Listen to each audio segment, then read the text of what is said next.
오늘 본문은 예후에 대한 최종 평가입니다. 예후는 개혁을 성공한 것일까요? 실패한 것일까요? 정치 개혁은 성공했는데 종교 개혁은 실패했습니다.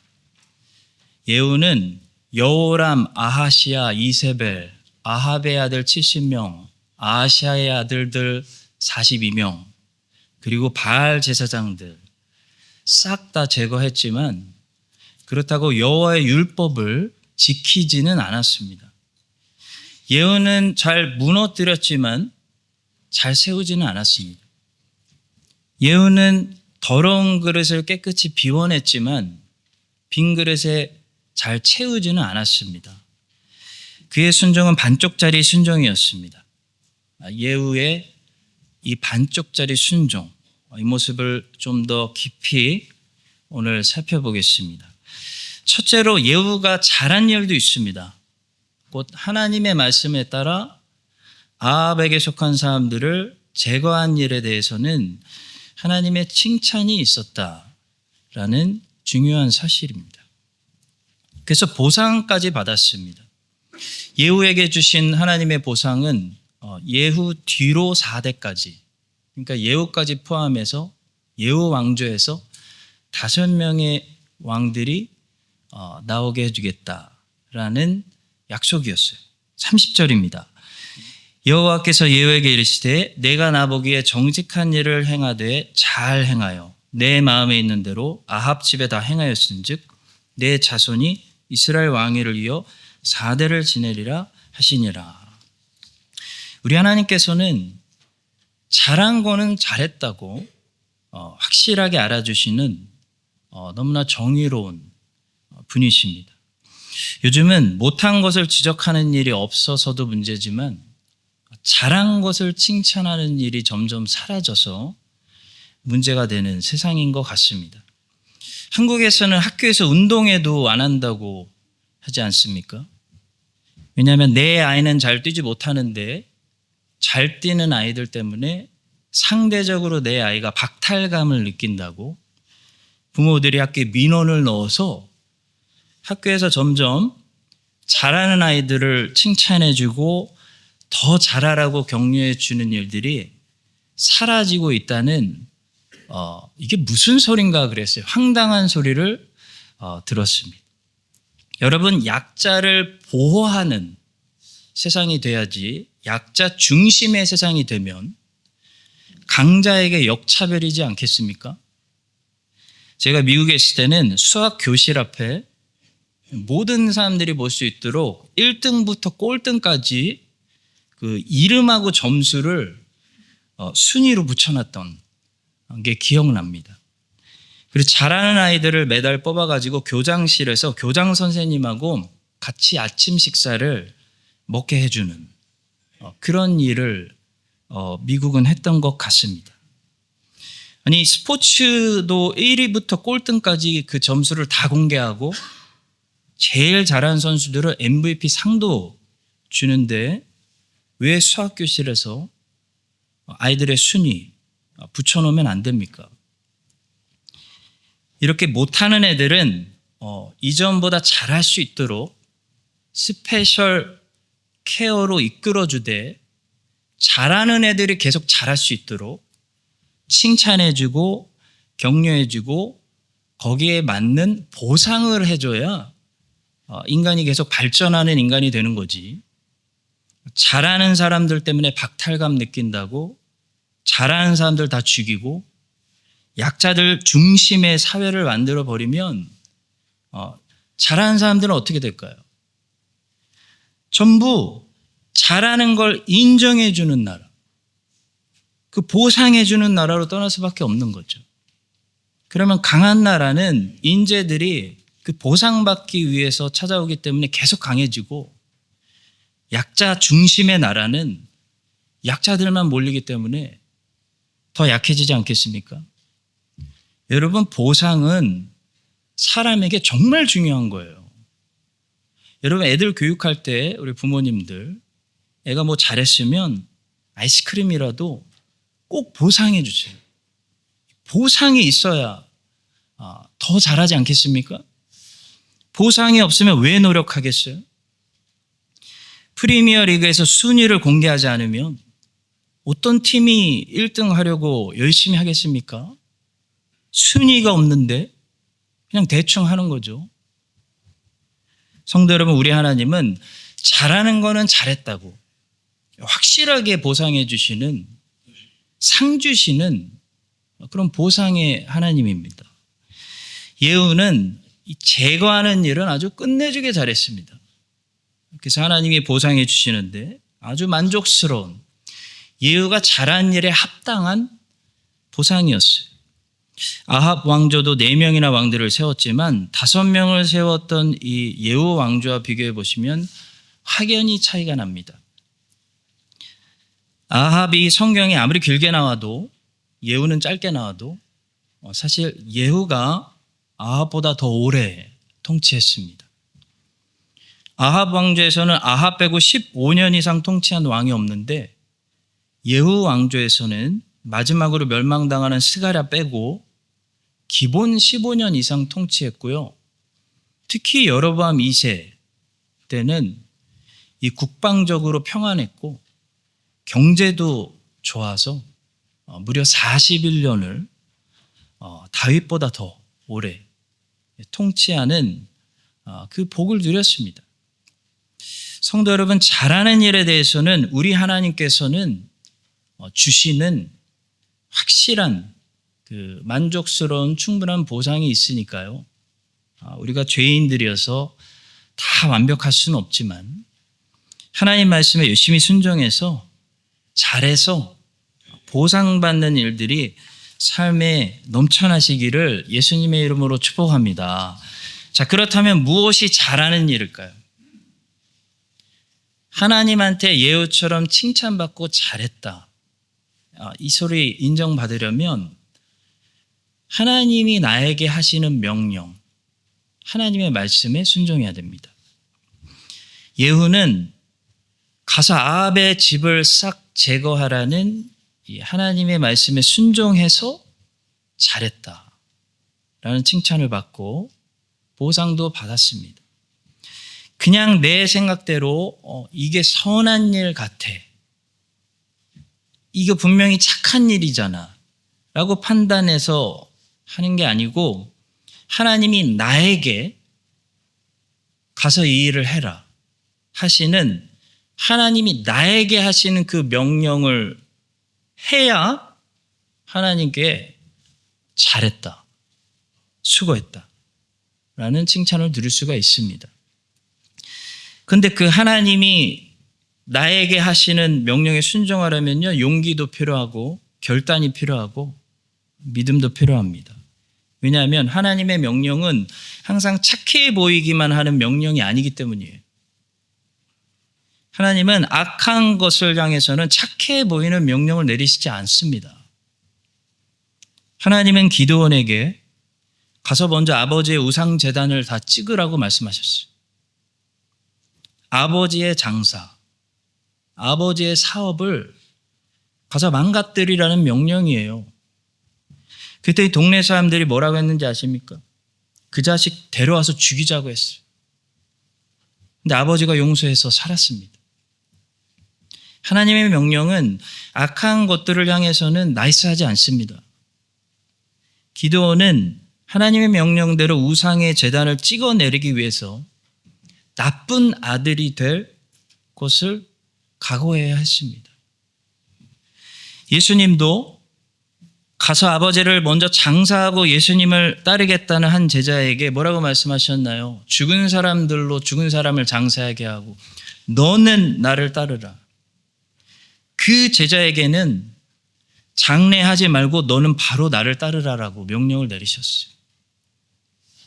이 명령을 지키면요, 그 제자는 자기 아버지 장례식도 가지 않고 예수님 따라다니는 나쁜 아들이 되는 것입니다.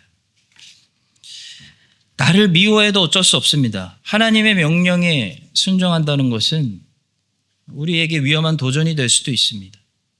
사람들에게 욕먹는 일이 될 수도 있습니다. 예후가 쿠데타를 일으켰을 때 사람들이 예후에게 뭐라고 했을까요? 예후를 어떻게 받겠습니까? 저 배신자, 반역자, 야망이 많은 사람이었네. 왕이 다쳐서 치료 중인데 그때를 노려? 잔인한 놈. 그냥 왕만 제거하는 게 아니라 70명의 아들을 다 죽여? 왕의 집안에 씨를 말리려고 아주 작정을 했구만. 복수 안 당하려고. 이런 욕을 예후가 얼마나 많이 들었겠습니까? 성도 여러분, 사람들은 예후의 모습을 보고 뭐라고 그랬냐면요, 비겁하다, 잔인하다 라고 손가락질 했는데요, 하나님은 예후에게 뭐라고 하셨냐면요, 잘했다라고 하셨어요. 내가 너에게 시킨 명령 네가 했으니 잘했다. 다시 30절 보겠습니다. 여호와께서 예후에게 이르시되 내가 나보기에 정직한 일을 행하되 잘 행하여 내 마음에 있는 대로 아합 집에 다 행하였은즉 내 자손이 이스라엘 왕위를 이어 4대를 지내리라. 잘했다. 여러분과 저도 주님이 나에게 하시는 명령에 순종하기 위해 사람들에게 오해받고 욕먹을 준비가 되셨습니까?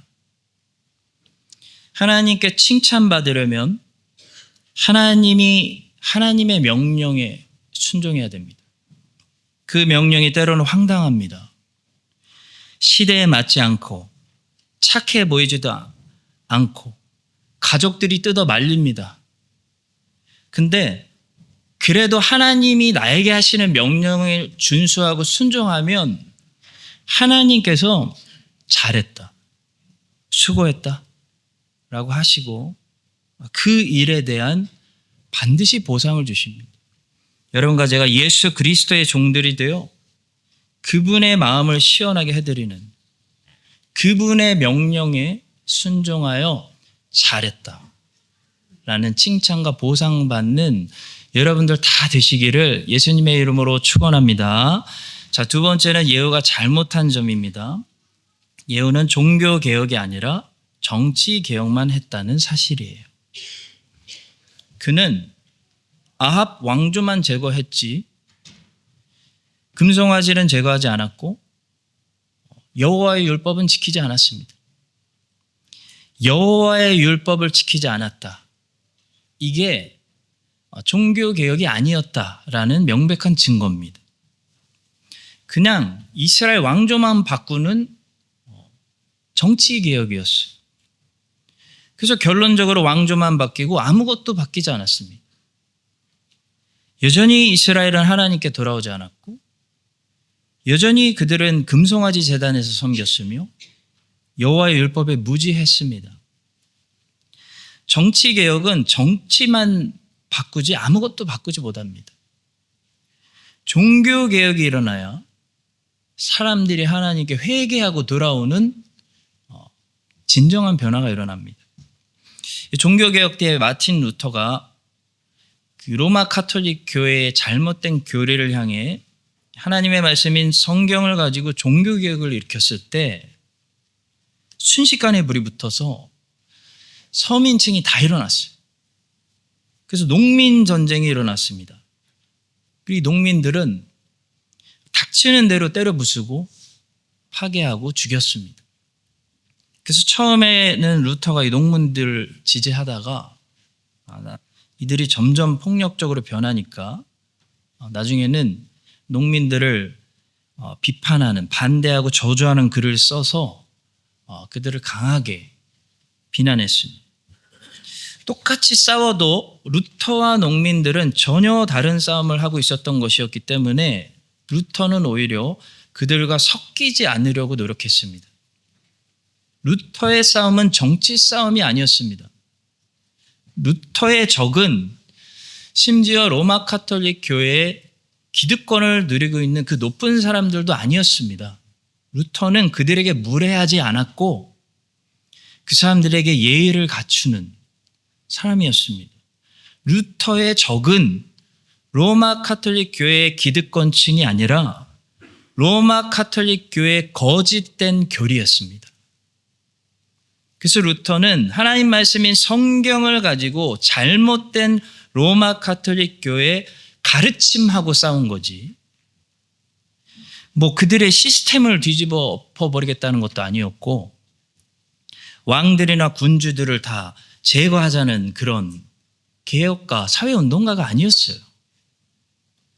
루터의 종교개혁은 전혀 프랑스 혁명과 다른 그런 주님의 싸움이었습니다. 그러나 농민들은 이때다 해가지고 루터처럼 교리 전쟁을 한 게 아니고 그냥 먹고 살기 힘드니까, 그래서 이해는 갑니다. 워낙 중세 봉건 제도가 이제 한계에 다다랐으니까 그냥 사회의 정치적 개혁을 일으킨 거예요. 그냥 세상을 다 뒤집고 싶었던 겁니다. 그들은 성경에 관심이 없었어요. 자, 그랬을 때 루터는 어떻게 했냐면요, 자기의 이 순수한 종교 개혁이 저 사람들 때문에 혹시 정치 개혁으로 변질되지 않도록 저 사람들하고 같은 편이 되는 것을 주의했습니다. 왜냐하면 겉으로 보기에는 루터하고 농민들하고 공동의 적하고 싸우고 있는 것처럼 보였거든요. 성도 여러분, 영국은 사실 종교개혁이 실패한 나라인 거 아시죠? 대륙에서 종교개혁이 일어났을 때 유럽의 나라들이 국가적으로 로마 카톨릭을 택할 것인가, 프로테스탄트로 개종할 것인가를 하나하나 선택하며 정착해 나갈 때 영국은 엘리자베스 여왕 때문에 이 앵글리칸이라는 국가교회가 태어났습니다. 이 앵글리칸은 로마 카톨릭 교회와 프로테스탄트를 합친 거예요. 두 마리 토끼들을 다 잡기 위해 엘리자베스 여왕이 만든 거예요. 근데 문제는 이거죠. 신앙에 별로 관심이 없는 사람들에게는 이게 문제가 되지 않아요. 근데 철저히 성경적이고 신앙에 뜨거운 관심이 있는 사람들에게는 이 교회가 문제가 되는 거예요. 철저하게 성경적인 사람들에게는 이 국가교회가요, 이단으로 가득한 거예요. 그래서 그러면 안 됩니다. 예배 형식 바꿔야 됩니다. 싹 바꿔야 됩니다. 교회 정치 바꿔야 됩니다. 그 비성경적인 겁니다. 하면서 계속 태클을 거는 거예요. 영국 여왕은 그 까다로운 사람들, 그냥 좀 받아주고 지나가주지 않는 사람들을 청교도라고 불렀습니다. 그리고 찰스 1세가 왕이 되었을 때 이제 본격적으로 왕실하고 이 청교도들하고 갈등이 폭발하고 전쟁이 일어납니다. 왜냐하면 서로 물러서질 않으니까. 찰스 1세는 윌리엄 로드라는 사람을 앵글리칸 처치의 대주교로 수장으로 세웠습니다. 그는 그래서 종교 지도자이면서 왕의 오른팔, 정치인이기도 했습니다. 이 윌리엄 로드가 찰스 1세 명령을 받아서 국교도 목사들이 아닌 목사들, 비국교도 목사들, 그러니까 청교도들을 엄청나게 핍박했어요.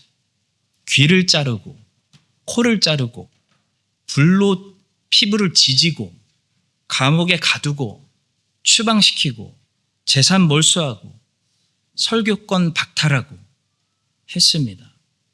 수많은 청교도들이 못 참고 영국을 떠나 대륙으로 피난 가서 네덜란드 같은 프로테스탄트 나라에 피신했습니다.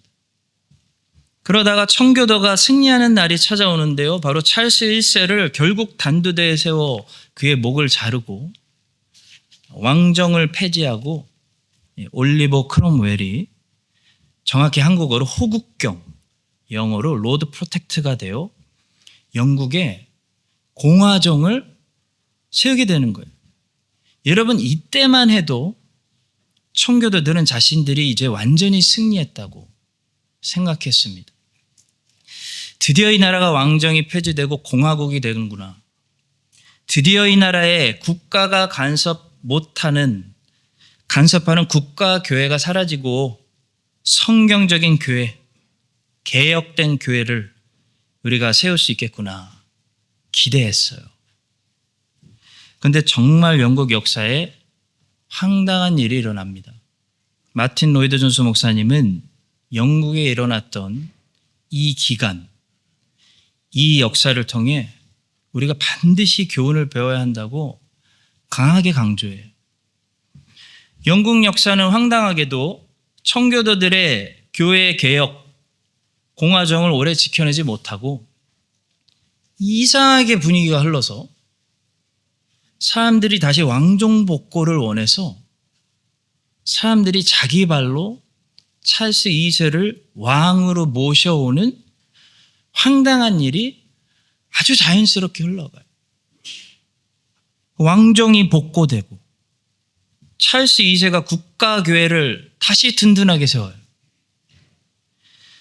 결국 영국 청교도들은 영국 땅에 제대로 된 개혁교회 세우는데 실패하고 나라를 떠나서 신앙의 자유를 찾아 신대륙으로 이주하게 되는 그런 역사가 일어났다는 겁니다.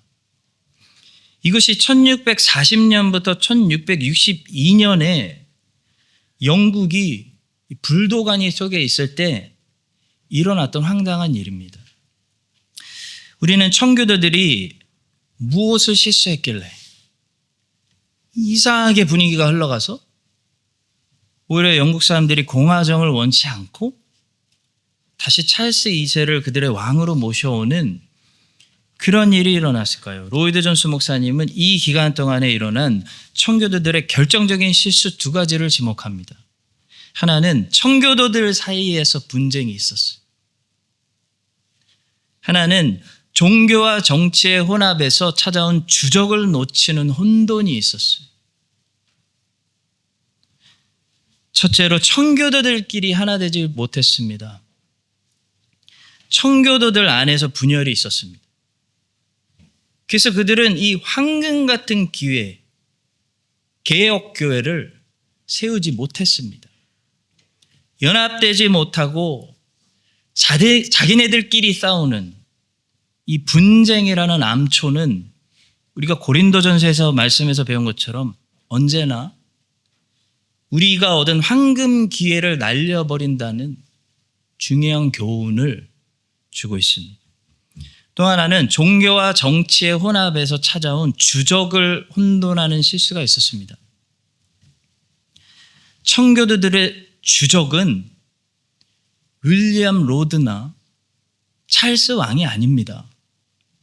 청교도들의 주적은 잘못된 성공의 예배 형식, 잘못된 공동 기도문, 교회 안에 여전히 존재하는 우상숭배적이고 이단적인 비성경적인 요소들, 그것이 청교도들의 주적이었고 청교도들은 그것 때문에 싸웠던 거예요.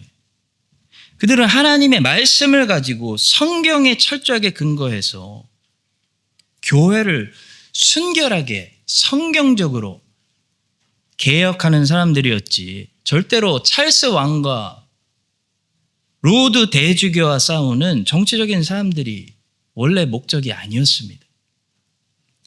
그런데 청교도들 말고 오직 정치적인 목적으로만 왕과 싸우고 주교와 싸우는 사람들도 있었습니다. 그러다 보니 어느새 그들은 공동의 적을 맞아 함께 싸우고 있는 사람들로 섞여버린 거고, 루터와 농민들이 공동의 적과 함께 싸우고 있는 것처럼 보였던 것처럼 종교적인 사람들과 이 정치적인 사람들이 어느새 함께 왕과 대주교와 싸우고 있는 것처럼 보여졌다는 거예요. 그 모든 것에 지긋지긋해지고 차라리 왕이 있었을 때가 더 낫다, 더 안정적이었다 느낀 사람들이 자연스럽게 다시 왕정복고를 원하기 시작했다는 거예요. 첫 번째 원인은 종교와 정치의 혼합입니다. 제가 볼 때 이것이야말로 청교도 역사에서 가장 마귀적인 것입니다. 로드가 대주교가 되고 왕의 중요한 조언자로서 정치에 대단한 영향력을 끼치는 중요한 인물이 되었다는 것은 불행한 일이었습니다. 그 결과 정치적인 문제들과 종교적인 문제들을 서로 떼어 해결하는 것이 불가능하게 되었습니다. 그 결과 동기가 순전히 정치적인 사람들과 본질적으로 종교적인 사람들이 서로 동맹하기에 이르렀습니다. 왜냐하면 그들이 같은 공동의 적을 맞아 싸우고 있는 것처럼 보였기 때문입니다. 여기에 중요한 교훈이 있습니다.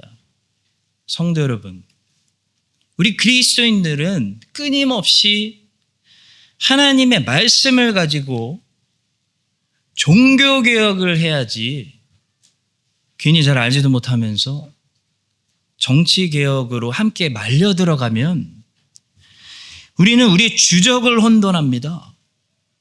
그래서 결국 이 종교개혁의 교회 사명에 실패하게 된다는 사실이에요. 우리의 주적은 누군가요? 성경이 말씀합니다. 우리의 씨름은 혈과 육을 상대하는 것이 아니요 통치자들과 권세들과 이 어둠의 세상 주관자들과 하늘에 있는 악의 영들을 상대함이라. 우리의 전쟁은 진리 전쟁이에요. 우리의 무기는 하나님 말씀이에요. 우리는 칼이 아니라 이 성령의 검을 가지고 이 거짓된 세상 속에서 거짓말로 사람들을 현혹시키는 마귀와 진리를 지키는 싸움을 하고 있는 거예요. 우리의 주적은 찰스가 아니고 로드가 아니고, 그래서 그들과 칼로 싸우지 않고 잘못된 예배가 우리의 적이고 비성경적이고 우상 숭배적인 요소들이 우리의 적이에요. 그래서 우리는 하나님의 말씀으로 싸우는 겁니다. 여러분과 저는 정치개혁가가 아니라 종교개혁자들입니다. 1640년부터 1662년까지의 기간이 주는 교훈을 배워 그처럼 세상에 휘말리는 일에서 벗어나시기 바랍니다. 우리는 영적 무기를 가지고 주님의 싸움을 싸워야 합니다. 여러분과 제가 이 사실을 기억하고 예후처럼 정치개혁은 아무것도 변하지 못합니다. 예수님처럼 하나님의 말씀으로 종교개혁을 해서 사람들이 우리를 통해 회개하며 하나님께로 돌아오게 만드는 그런 교회가 되시기를 예수님의 이름으로 축원합니다. 자, 마지막 세 번째로 저는 요단강 오른쪽 길르앗 땅 사람들이 당하는 고통을 주목하고 싶습니다. 예후가 이제 금송아지 숭배를 계속하니까 하나님께서 이제 징계의 칼을 드세요. 그래서 아람 왕 하사엘을 통해 이스라엘이 공격받게 하시는데 어디부터 공격받냐면 요단강 중심으로 여러분들 보실 때 오른쪽 이쪽이죠? 헷갈리네요. 여러분들 보실 때 요단강 오른쪽 땅 길르앗 땅이라고 불리는 과거에 르우벤 지파, 므낫세 반지파, 갓 지파 사람들이 요구해서 모세가 허락해 준 그 정착한 땅, 그 땅부터 공격을 받고 있는 것을 보게 됩니다. 33절입니다. 요단 동쪽 길르앗 온 땅, 곧 갓 사람과 르우벤 사람과 므낫세 사람의 땅 아르논 골짜기에 있는 아로엘에서부터 길르앗과 바산까지 하였더라. 여러분, 이 땅이 지형적으로 요단강 오른쪽에서 이렇게 분리되어 있었기 때문에 항상 적들이 이스라엘 공격할 때 여기부터 치는 땅이에요. 그러니까 굉장히 안 좋은 위험한 땅입니다. 사울이 왕으로 뜨는 전쟁이 있었는데 그 전쟁도 왜 일어났냐면 적군들이 이 길르앗 사람들에게 쳐들어와 가지고 이 사람들 눈 뽑아버린다고 위협했기 때문에 사울이 이스라엘의 온 군대를 다 모아가지고 요단강을 건너 이 길르앗 사람들 구출하는 전쟁으로 뜬 거예요. 암몬 사람 나하스가 올라와서 길르앗 야베스에 맞서 진침해 야베스 모든 사람들이 나하스에게 이르되 우리와 언약하자. 그리하면 우리가 너를 섬기리라 하니 암몬 사람 나하스가 그들에게 이르되 내가 너희 오른 눈을 다 빼야 너희와 언약하리라. 내가 온 이스라엘을 이같이 모욕하리라. 그리고 사사시대 때도 베냐민 지파하고 내전이 일어났을 때 돕지 않았다는 이유로 진멸당할 뻔했던 위기를 겪은 사람들이 바로 여기 사람들이. 또 이르되 이스라엘 지파 중 미스바에 올라와서 여호와께 이르지 아니한 자가 누구냐 하고 본즉 야베스 길르앗에서는 한 사람도 진영에 이르러 총회에 참여하지 아니하였으니 백성을 계수할 때에 야베스 길르앗 주민이 하나도 거기 없음을 보았습니다. 회중이 큰 용사 12,000명을 그리로 보내며 그들에게 명령하여 이르되 가서 야베스 길르앗 주민과 부녀와 어린아이를 칼날로 치라. 그러니까 성도 여러분, 이 요단강 동쪽 땅은요, 잘 소통도 안 되고 혼자 따로 놀고 연합에서 빠지고 적들에게는 코앞에서 자주 위협을 받는 그런 안 좋은 땅이었다는 거예요. 그래서 원래 하나님께서 이스라엘에게 주시려고 했던 땅은 요단강이라는 이 방패를 중심으로 왼쪽 땅입니다. 왼쪽 땅이 요단강과 지중해 사이, 거기가 약속의 땅, 하나님이 아브라함에게 주시겠다고 약속한 땅, 가나안 땅이었어요. 그런데 르우벤 지파와 갓 지파, 므낫세 반 지파가 엉뚱한 소리 해가지고 모세에게 가서 먼저 선수 친 거예요. 이 땅 좋아 보이니까 우리한테 달라고 한 겁니다. 처음에 모세도 그 부탁을 듣고 화를 냈습니다. 왜냐하면 이제 전쟁 시작해야 되는데 너희들은 정복이 아니고 정착이냐? 그래가지고 김 빠지는 소리 했다고 화를 냈어요. 모세가 갓 자손과 르우벤 자손에게 이르되 너희 형제들은 싸우러 가거늘 너희는 여기 앉아 있고자 하느냐? 성도 여러분, 지금 당장 눈에 좋아 보인다고 좋은 게 아닙니다. 그때 당시에는 모세가 왕들을 물리쳤기 때문에 이 요단강 동쪽 땅이 좋아 보였어요. 그래서 르우벤 지파, 갓 지파, 므낫세 반 지파가 우리에게 이 땅 달라고 했지만 결국 그들의 후손은 어떻게 됐습니까? 계속 적들에게 위협당하고 공격당하는 안 좋은 땅이었어요. 반대로 비록 전쟁이 기다리고 있었고 가서 정복해야 되는 어려운 숙제들이 많았지만 서쪽이 하나님이 주시는 가장 안전한 땅, 젖과 꿀이 흐르는 땅이었지 지금 텅 비어 있다고 그냥 가서 쉽게 차지하면 된다고 그 동쪽 땅이 좋은 땅이 아니었다는 거예요. 지금 당장 눈에 보이는 거, 쉽게 차지할 수 있는 거, 그게 좋은 게 아니라 하나님의 말씀이 지정해 주는 곳이 결국 주의 백성들에게 젖과 꿀이 흘러나오는 예수 그리스도를 가장 잘 섬길 수 있는 좋은 땅이 되는 것입니다. 르우벤 자손과 갓 자손은 심히 많은 가축들을 가졌더라. 그들이 야셀 땅과 길르앗 땅을 본즉 그곳은 목축할 만한 장소인지라. 롯이 소돔과 고모라 망하기 전에 보고 와, 저기 좋은 데구나 했던 그 모습과 비슷한 모습이에요.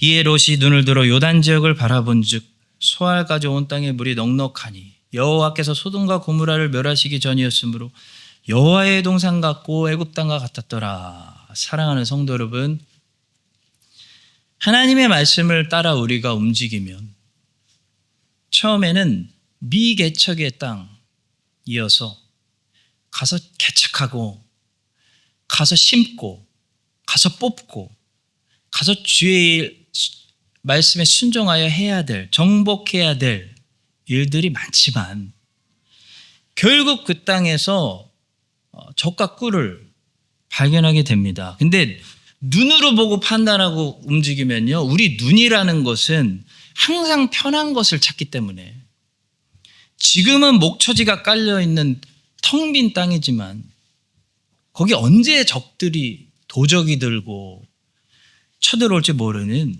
그런 위험한 땅이 될 수 있습니다. 여러분과 제가 눈으로 보고 판단하여 쉽고 빠르게 공짜만 따라다니고 쉬운 것만 찾아다니고 편한 것만 찾아다니는 그런 인생이 아니고 하나님의 말씀을 따라 움직여서 적들을 정복하고 미개척지를 개발하고 전쟁을 싸워 전리품을 챙기는 그런 믿음의 사람들 되시기를 예수님의 이름으로 축원합니다. 기도하겠습니다. 하나님 아버지, 하사엘이 제일 먼저 요단강 동쪽 길르앗 땅부터 공격했습니다. 먼 옛날 그들의 조상들이 가장 편하게 얻었던 땅입니다. 가장 안전하다고 생각했던 그 땅부터 공격을 당했습니다. 저희들 살면서 눈에 편해 보이는 대로 선택하지 않게 하시고 미개척지일지라도 하나님의 말씀이 우리를 부르시는 곳으로 움직이게 하여 주시옵소서. 농민전쟁과 선을 그었던 루터처럼 이 땅의 교회들이 혈과 육이 아니라 하나님의 말씀으로 마귀의 거짓들과 싸우는 진리 전쟁을 싸우게 하여 주시옵소서. 잘한 것은 반드시 보상해 주시는 우리 하나님, 우리 교회가 잘한 것들이 많이 있습니다. 우리 성도들이 잘한 것들 충분한 보상으로 칭찬과 함께 허락하여 주시옵소서. 예수님의 이름으로 기도합니다. 아멘.